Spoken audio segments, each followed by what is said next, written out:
Well, I'm here at Catherine Wilson's house. Nice front door. I don't know what part of Toronto this is, we'll find out later. But it's an older part, quite beautiful. And what a nice kitchen, wow. And we're gonna have a coffee. And there's Norman Hathaway, who's gonna be making the coffee. Because Catherine doesn't drink coffee, right? That's true. Except when you come to my place when we're working in the studio, and then you have espressos for some reason. Well, you have the super deluxe version, so Right. it's irresistible. Look at that, we're getting the French press, the bottom. Smells good already. So Catherine has her studio where Ensemble Vivant rehearses in her second floor, and this is it. It's a Yes. beautiful room.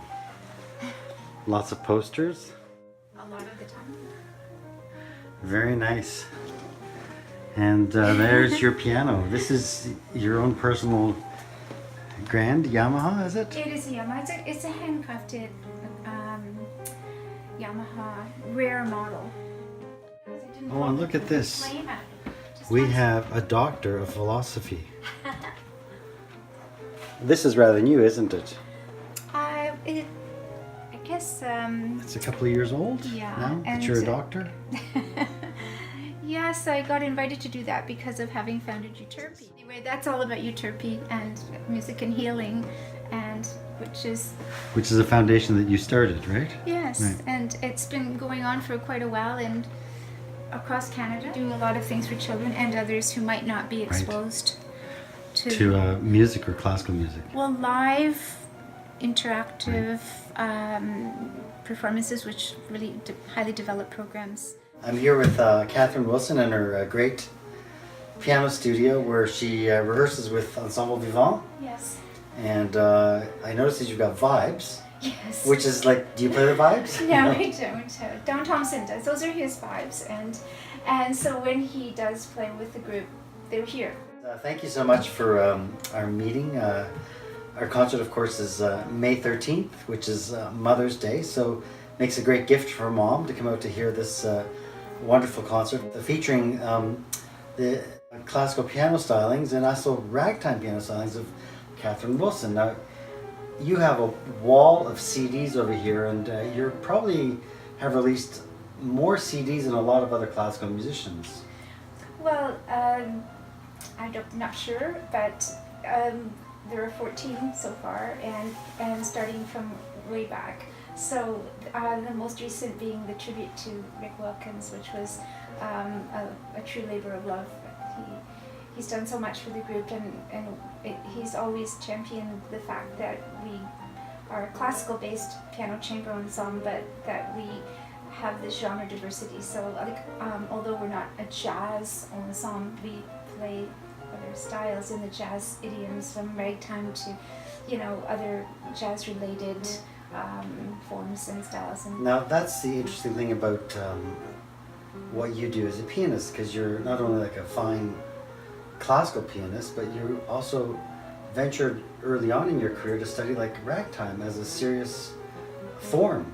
well, I started playing it just because I enjoyed it, and I was spotted, and I ended up being featured in various ragtime festivals in the States early on, and I brought that to Ensemble Vivant in the early days, and continued with that. So it's really nice to visit George Gershwin's only ragtime composition, which he wrote when he was 15, Rialto Ripples. Amazing, yeah. And I know we just ran through that, and it's a really delightful piece that just you'll leave the theater humming it because it's so memorable, the melodies. It's a traditional rag, so it has that swing about it, and it captures the essence of that era, which takes us back to almost a full century ago. And now you had the honor of playing solo piano for the recording of the Leroy Anderson piano. With the TSO. Yeah, which is phenomenal. And is that's available still? Yeah, it was part of the 2 CD compilation that you were part of the music of Leroy Anderson that Rick arranged, and it started off with the concerto.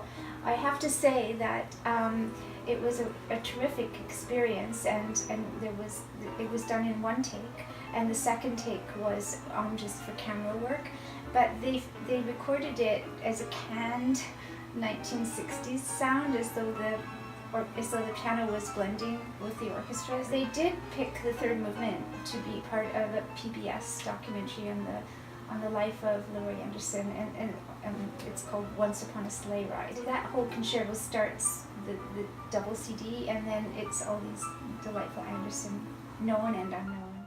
Well, I know that in the orchestral world, our library is stocked with lots of Leroy Anderson because it's such accessible music to pop sensibilities, and yet it's really brilliantly written and engaging. So it works very well when you're programming a lighter concert or an outdoor event where people can actually clap along to it, which is really quite nice. The Ensemble Vivant, which is your brainchild and baby from the very beginning, how long has that been around? Over 30 years. Right. So it's about probably 32 years or something like that. So it's And right now, the ensemble is made up of myself, Corey Gemmell on violin. On violin, yep. Norman Hathaway on viola, Sybil Shanahan on cello, and Jim Vivian on bass. Which That's the core ensemble. they're no slouches, those players. Well, Corey is our concertmaster, of course, and Jim Vivian is a great jazz and He arco walks bass both player. worlds. Yeah, He's yeah. really phenomenal. And so the group, we have a ton of fun on stage and off stage. And as you know from working with us in the studio and stuff, that it's a really fun group. I guess the secret should be out now that I actually have been producing Ensemble Vivant's recordings, I guess for the past Decade. 10 years. Wow, crazy. So we've worked on a lot of music together in the studio recording. I think the first time we recorded at that I remember big time was at the CBC, the Glenn Gould. We used to go down there and record, rent the space out, and then take everything back to the studio and edit and mix and do all that fun stuff. So we're still kind of in that process. Now, you were mentioning earlier about this foundation that you started, which is really exciting. I'd love to talk about that a bit. Euterpe, Yes. which is an outreach program for kids that don't get exposed to music and also adults that might be not able to go to concerts. How did this come about? This came about very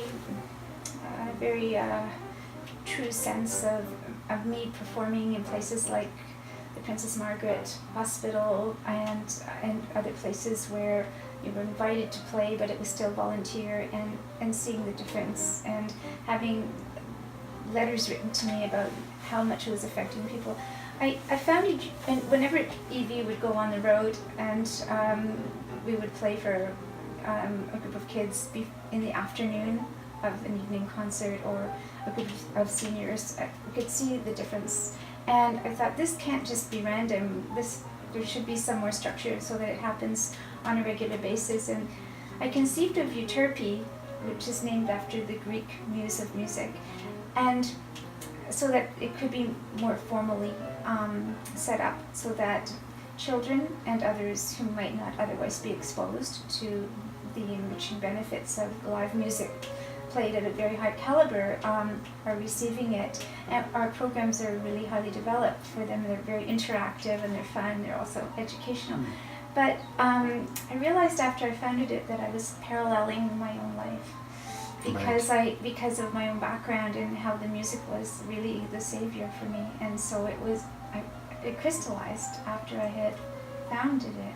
How the music was the thing that made me feel that I mattered, that it was how I met people who really liked me. They liked my playing, and then I became friends because just the music brought us together in a heartfelt, sincere way, and you have friendships for life.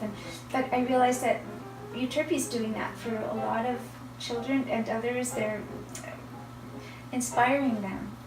And Now, Euterpe is a charitable foundation, yes. so people can donate to it. Yes. And there's a website? Yes, www.euterpemusicarts.com. And And then, of course, Ensemble Vivant has a website as well. Yes. So that you can follow up on the different events that are happening with our soloist. And thank you so much, Catherine, for inviting me into your home and the wonderful coffee that Norman made, because I know that you don't drink coffee unless I make it. And It's true. it's the concert is May 13th at Burlington Performing Arts Center, 3 o'clock. Great Mother's Day gift. The concert will include works such as Bach's Piano Concerto in F minor, Phil Dwyer's Bernardo's Tango, Gershwin Rialto Ripples, and then a work by Catherine Wilson called Sackville Street Ballad, along with the Light Cavalry Overture by Von Suppé, the Pilovetzian Dances by Borodin, Chanson de Nuit and Pomp and Circumstance March No. 1 by Elgar, the Emperor Waltz by Strauss, and Andalucia by Spanish composer Lecuona. Also on this concert, we will feature the Young Artist Competition winners, Erin Merkley, playing the first movement of the Haydn Violin Concerto in G, and mezzo-soprano Lindsay Promain, singing an aria from Romeo and Juliet by Gounod. A wonderful program featuring Catherine Wilson. Thank you. Oh, Claudia, thank you so much.